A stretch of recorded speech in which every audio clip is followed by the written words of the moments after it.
Hola, ¿qué tal? Bienvenidos a Sonoverso, un programa impulsado por el Instituto Sonorense de Cultura en colaboración con Televisión Educativa. El día de hoy nos acompaña una mujer que ha hecho de la música un puente entre la ciencia, el arte y el espíritu. Ella es pianista, doctora en musicología, investigadora, maestra de varias generaciones, una trayectoria que refleja pasión, disciplina y muchísima sensibilidad. Con cada paso ha sabido demostrar que la música no solo se interpreta, sino que también se estudia, se comprende y se transmite como un legado. Muchísimas gracias por estar aquí, doctora Leticia Teresita Varela Ruiz. Muchas gracias, Anaí, por la invitación. Encantados nosotros de tenerla por acá. Y bueno, ahora sí que en esta amplia trayectoria vamos a ir lo más rápido que se pueda, pero gozando cada momento. Yo quisiera que empezáramos, doctora, con una definición de usted misma, hecha por usted misma, más allá de los títulos y más allá de toda esta amplia trayectoria, estos libros. ¿Quién es Leticia Varela? Pues creo yo que soy un espíritu vibrante, un espíritu que busca la belleza, la bondad, todo lo que pueda hacer feliz a ese mismo espíritu. Entonces creo yo que soy un espíritu vivo, vibrante y amoroso de los demás espíritus. Me gustó esta palabra, la bondad, todo lo que nos hace felices. La música está en esas partes de eso que hace feliz al ser humano definitivamente en su vida. Por supuesto, sí. Quisiera que nos contara estos primeros acercamientos. Yo me la he pasado muy regocijada en toda la información que he encontrado de usted, sobre todo estos primeros acercamientos que tuvo a la música desde el útero de su mamá, así como usted lo hizo. Cuéntanos un poquito de esto. Sí, pues mi padre era violinista. Y él tocaba ahí en la sala de la casa, en las reuniones familiares, y pues mi madre, pues cuando estaba embarazada de mí, pues obviamente estaba allí, y también a veces iba y le tocaba ya la cama, el violín, ¿no?, a los pies de la cama. Entonces yo creo que yo estaba ya ahí escuchando eso y entusiasmándome, ¿verdad?, encontrando la belleza justamente ahí en esos sonidos, y pues cuando nací, pues nací inclinada a seguirlos buscando. ¿Cuál es ese primer recuerdo de tener un instrumento en sus manos ya? Bueno, el primer instrumento que tuve en mis manos fue un piano, porque mi hermana mayor lo tocaba, y pues yo estaba muy entusiasmada con querer hacer lo mismo que ella, ¿no? Y pues me sentaba ahí después de que ella se levantaba y trataba de picar las teclas ahí a ver qué le sacaba, y ese fue mi primer acercamiento, ¿no? Habla de un papá violinista, de una hermana mayor con esta influencia de tocar el piano. Hagámonos una pausita ahí en su mamá, que leí por ahí que fue también de las precursoras de la educación preescolar. Así es, ella fue la fundadora del sistema preescolar en Sonora. Entonces hay una combinación interesante, el arte, la música muy fuerte de un lado y la docencia de otro. Sí. ¿En qué momento empieza a ser consciente de que la música y la docencia venían en su vida para formarse profesionalmente y dejar un gran legado en todo eso? Bueno, pues yo siempre sentí el gusto por la música, la afición por la música. Yo desde preescolar trataba de cantar con todo pulmón, ¿verdad? Uh-huh. Y me presenté ahí en la escuela, en el colegio de Sonora, que era para varones. Mi tía era la directora, porque toda la familia de mi madre ha sido de maestros, ¿no? Uh-huh. Entonces mi tía era la directora Josefina Ruiz Álvarez, que también fue una maestra maravillosa que cumplió un trabajo muy importante dentro de la educación en Sonora. Entonces ella me llevaba allí y me puso a cantar en una de las celebraciones de no me acuerdo qué, pero yo estaba en preescolar y me puso a cantar ahí, yo fascinada. Y luego pues mi padre, que tocaba el violín, mi hermana tocaba el piano, entonces mi madre cantaba pues por todos lados, ¿no? Pero a mí me interesaba la docencia, yo no sabía, pero cuando estaba por ahí por tercero de primaria más o menos, armé un aula de clases en el patio de la casa, con cajas de cartón y con lo que pude, y pues invité a mis vecinos, a mi hermano menor y a la trabajadora doméstica. Entonces ahí les di clases de no sé qué, pero a la trabajadora doméstica le enseñé a leer y escribir. ¡Wow! ¡Qué bonita labor! ¿En tercero de primaria? Sí, en tercero de primaria, sí me acuerdo. Doctora, qué increíble trayectoria. Y entonces ahí fue sus primeros acercamientos a la docencia, en la niñez. Sí, nada más por inclinación espontánea, ¿verdad? No, yo no tenía ninguna intención preconcebida ni una conciencia real de lo que estaba haciendo. Me estaba divirtiendo, estaba jugando. Después he comprendido que la educación se da principalmente de la mejor manera a través del juego. Okay. Se da y se recibe. Siendo una niña tan proactiva, pero divertida, pero que buscaba también de alguna u otra manera ser líder, porque invitar a los vecinitos, a la trabajadora doméstica, vengan para acá que yo les voy a enseñar, habla también de un liderazgo. Y retomando un poquito la trayectoria de sus papás, que lograron también muchas grandes cosas. Desde niña, ¿usted presentía que iba también a lograr muchas más cosas tal vez que los propios padres? Que qué orgullo para los papás ver a los hijos superar a los padres. Yo no tenía proyecto. Okay. Simplemente caminaba hacia donde el gusto me llevaba, ¿no? La satisfacción, la búsqueda. Siempre fui muy buscadora de algo, ¿no? No sabía ni de qué, pero siempre anduve buscando. Entonces siempre caminaba hacia lo que me llevaba a encontrar lo que buscaba. Pero yo no tenía un proyecto concreto, ¿no? Wow, sobre todo haciendo un pequeño paréntesis aquí, ¿cuántas personas no andamos por la vida sin haber encontrado ese propósito de vida? Y por no encontrarlo nos detenemos. En su caso, tal vez no tenía ese proyecto, pero nunca la detuvo de hacer nada. Fue haciendo lo que sentía. Así es. Una Navidad nos amanecieron violines a mi hermano mayor y a mí. Y pues inmediatamente nos fuimos con el profesor Mauricio Sainz a aprender violín y tomé clases de piano también con él. Y pues por un poco de tiempo, no nada más, pero yo lo que quería era aprender de qué se trataba la música, entenderla, no nada más disfrutarla, escucharla, producirla, sino entenderla. Y pues allí el estilo de enseñanza de aquella época era pues enseñar a tocar el instrumento y mira, hazlo así, imita esto que estoy haciendo y repítelo hasta que te lo aprendas. Y no, para mí no era satisfactorio eso, entonces yo le decía al maestro, yo quiero aprender solfeo, quiero aprender a leer las notas. Y pues me lo daba en la clase que se lo pedía, pero la siguiente clase ya se le había olvidado. Entonces decidí buscar por otra parte, me enteré de que existía Emiliana de Subeldía y que daba clases en el museo. Y pues me atreví a pararme frente a ella y fui a pedirle clases. Yo sé que en ese encuentro no fue precisamente lo que esperaba. ¿Nos pudiera contar cómo fue? No fue para nada como esperaba. Yo esperaba que me acogiera y me dijera, sí, te voy a enseñar. Pero dice, no me dijo así, sino me dijo, ¿tú ya has estudiado con alguien más? Sí, con el maestro Sainz. Ah, pues no te puedo tomar. ¿Por qué, maestra? Pues porque vienen con unos vicios espantosos, tocan muy mal y es más trabajoso quitarles esos vicios que enseñarles desde cero. No te puedo tomar. Yo no tomo gente que ha estudiado con otros maestros.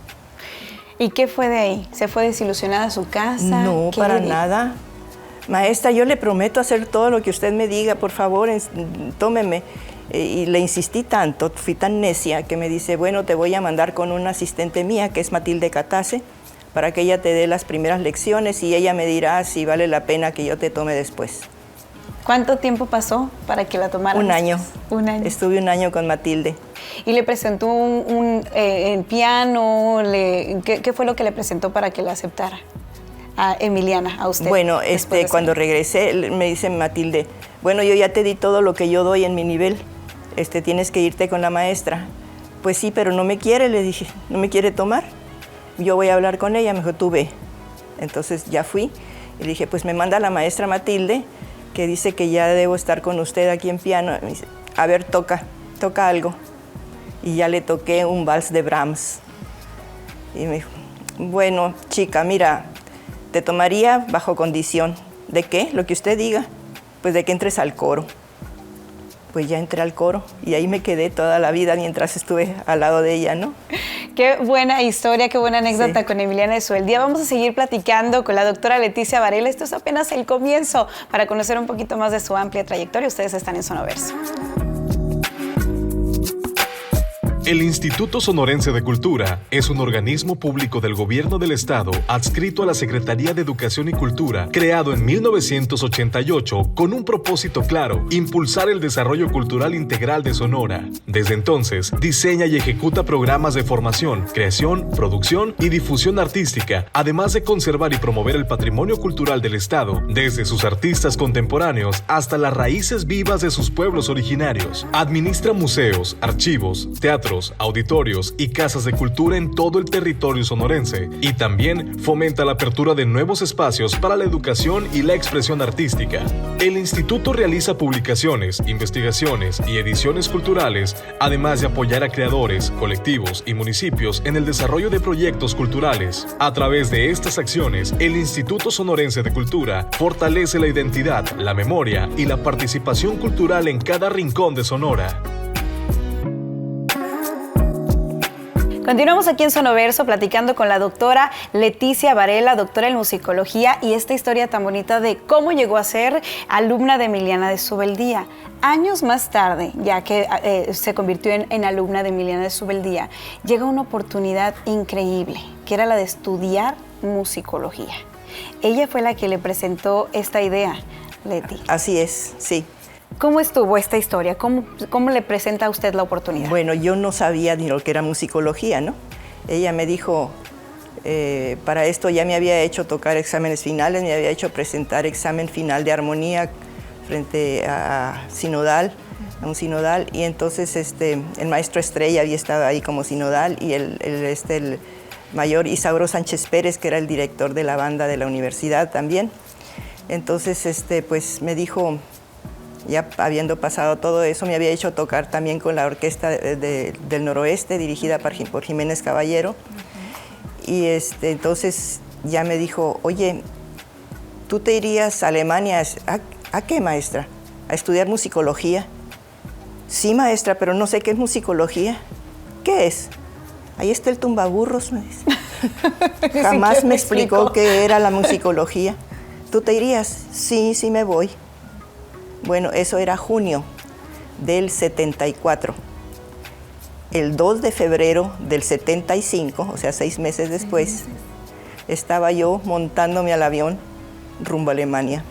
A ver, ¿y sabía hablar alemán? No, ni una palabra, nada. O sea, venía una determinación y una amplia curiosidad y el deseo de lograr más cosas. ¿O qué fue lo que dijo? Yo quería saber, punto. Que nadie le contara. Que nadie me contara. Así como me dijo, ve al tumbaburros y averigua qué es musicología, pues el tumbaburros no me sacó de mucha duda, ¿no? Porque pues viene muy escueto todo, ¿no? Pero entonces dije yo, pues yo tengo que saber eso. Si ella cree que yo puedo estudiar eso, pues estudio eso. Yo quiero saber, nada más quiero saber, quiero enterarme. Y así emprendió su viaje. ¿Y qué fue lo que encontró una vez llegando a Alemania? Encontré un país hermoso, hermoso. Para mí era una aventura. Y entonces me fui, primero hice los trámites aquí con el Instituto Goethe de México para poder entrar allá y llegar directamente al instituto donde iba a aprender alemán. Entonces me dieron a escoger varios pueblitos cercanos a Colonia, porque en Colonia estaba la posibilidad de estudiar musicología. Entonces Boppard era un pueblo cercano, que le llaman la Perla del Rin. Es un pueblito hermoso que tenía 10,000 habitantes, y por ahí pues pasan los barcos, ¿no? y los paseos por el Rin y por los montes cercanos y todo eso eran maravillosos.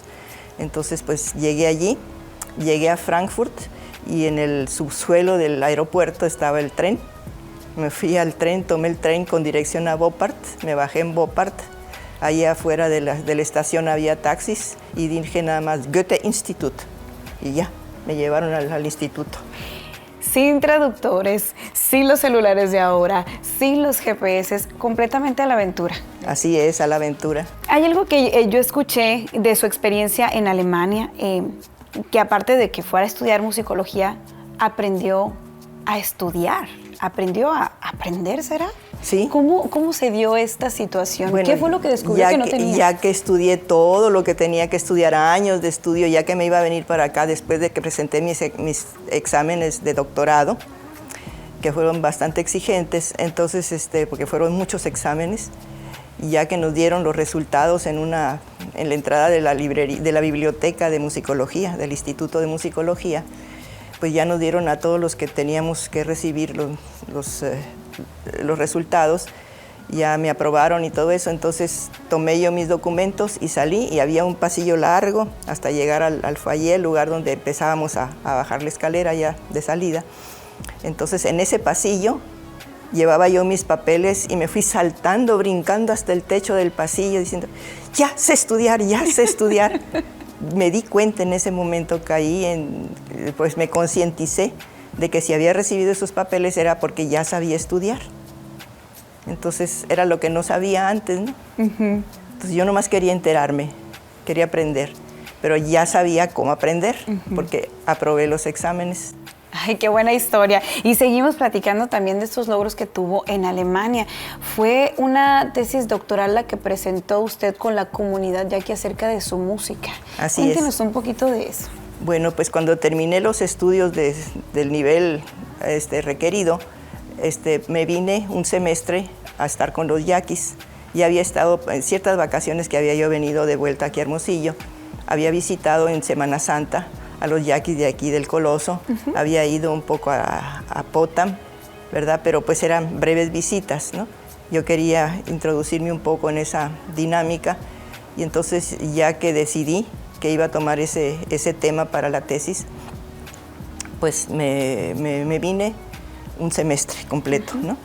Y ya estuve allí yendo y viniendo y me prestaron carros y me prestaron de la Universidad de Sonora.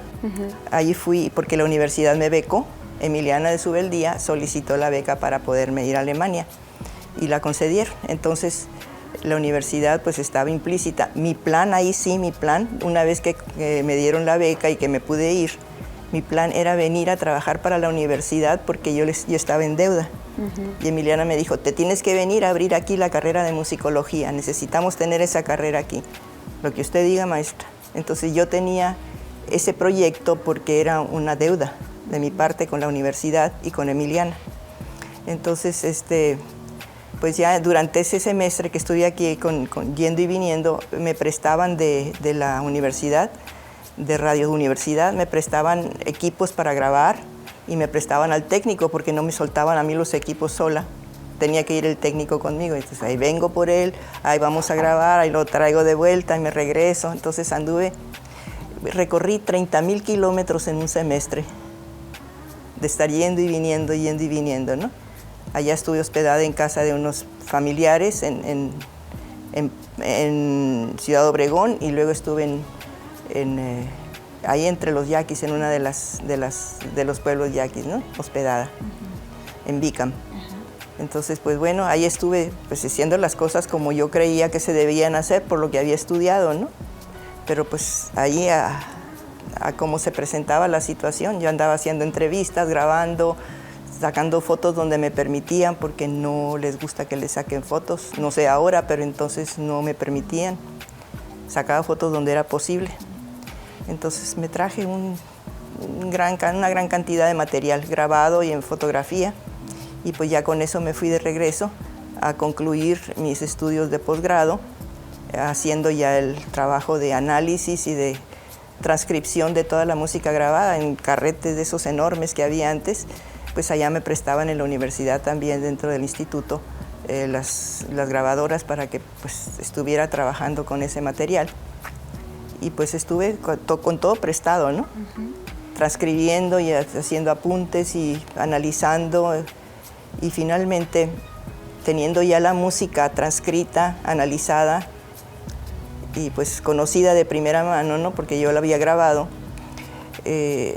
encontré los parámetros que vienen dentro de la música de los yaquis, ¿no? Que cuántos tiempos y cuántos compases dura esto y qué tanto sube, qué tanto baja la melodía, qué instrumentos tocan, cómo los combinan, cómo lo cantan, cómo lo danzan, y todo lo que yo había visto, analizado, estudiado, de repente así hubo un chispazo de luz. Entendí el alma yaqui. Y casi doy un alarido de que este es el alma yaqui, esto quiere decir todo lo que hacen. Y me fui a la habitación, era una una residencia de estudiantes, 40 estudiantes extranjeras y 60 alemanas. Entonces me fui con una amiga mía coreana a su habitación y le dije, Yeonhee, mira lo que acabo de encontrar. Ya sé quiénes son los yaquis. Pero no cabía en mí de gozo, ¿no? Porque exultante estaba, ¿no? Porque había encontrado el alma ya aquí. Fue una hermosa deuda que tuvo que pagar, que dejó este hermoso resultado, ¿no? De traspasar tantas Sí. cosas a través de la música y encontrar Sí. el alma de los yaquis. Sí. Vamos a seguir platicando. Nosotros estamos en Sonoverso platicando con la doctora en musicología Leticia Varela. Gracias por estar aquí y gracias. Esto es Sonoverso. Gracias a ti, Anaí.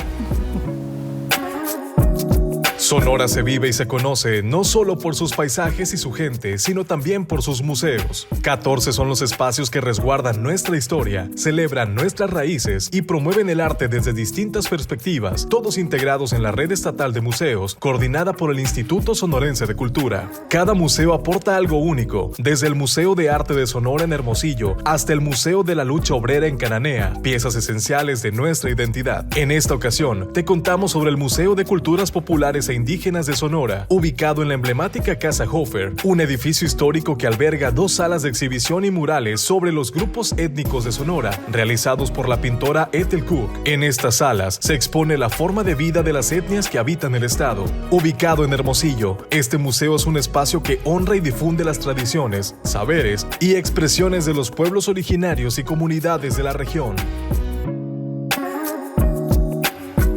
Continuamos aquí en Sonoverso platicando con la doctora Leticia Varela, doctora en musicología.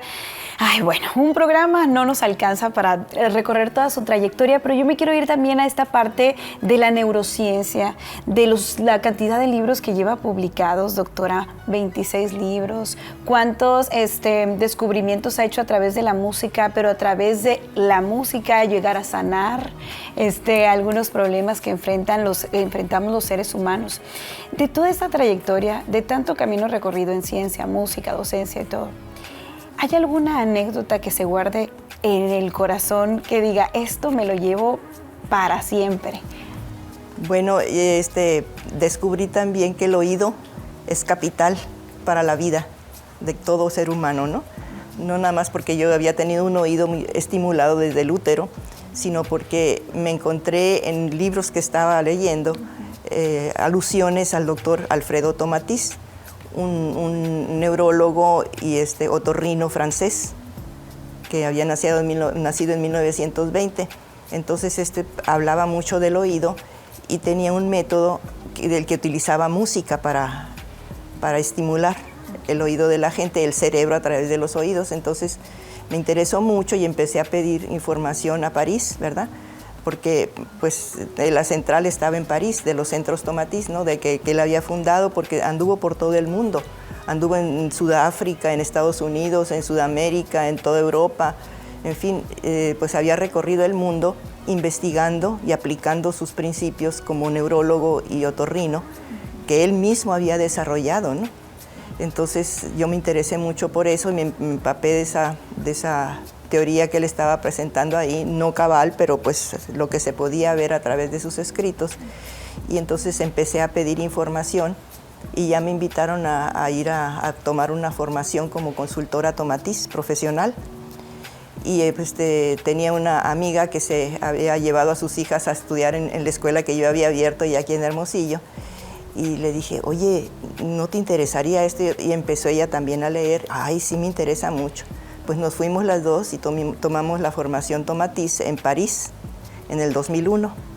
Queríamos conocer a este señor. Yo le decía, yo le beso los pies a este hombre. No, hombre, no, sí, pues, pero ya estaba muy malito y ya estaba próximo a morir. Murió a fines de ese mismo año, ¿no?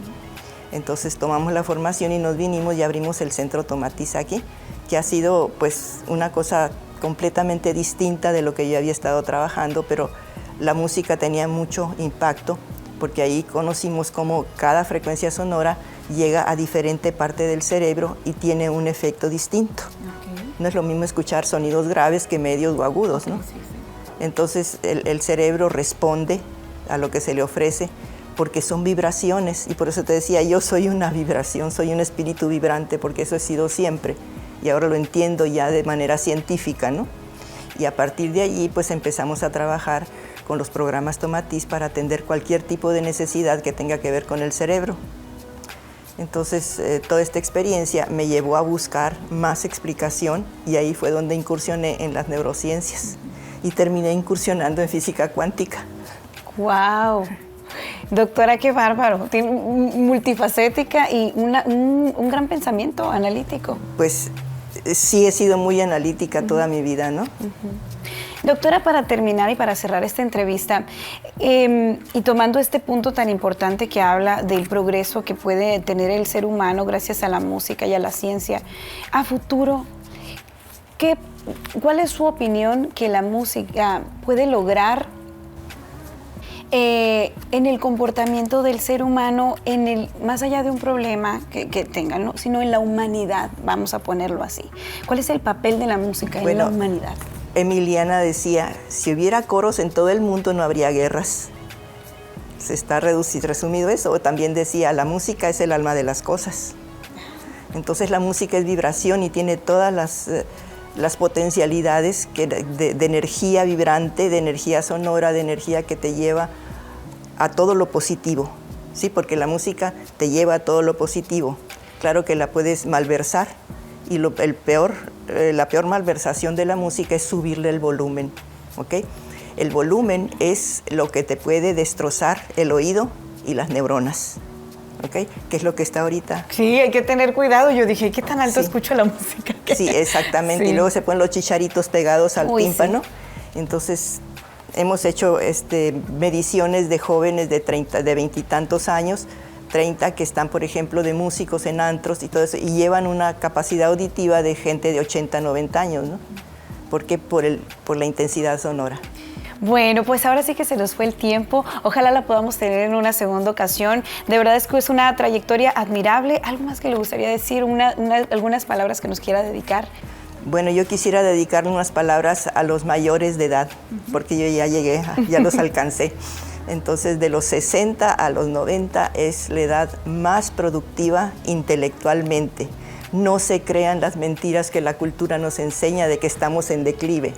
No estamos en declive, estamos porque lo creemos y así nos atendemos y nos atienden. Entonces nos limitamos a estar escondidos en un rincón, sentados sin movimiento, y es lo peor que podemos hacer. La muerte llega pronto, el declive se presenta, pero todo se puede activar con música, con energía, con movimiento. Sobre todo el ejercicio es muy necesario.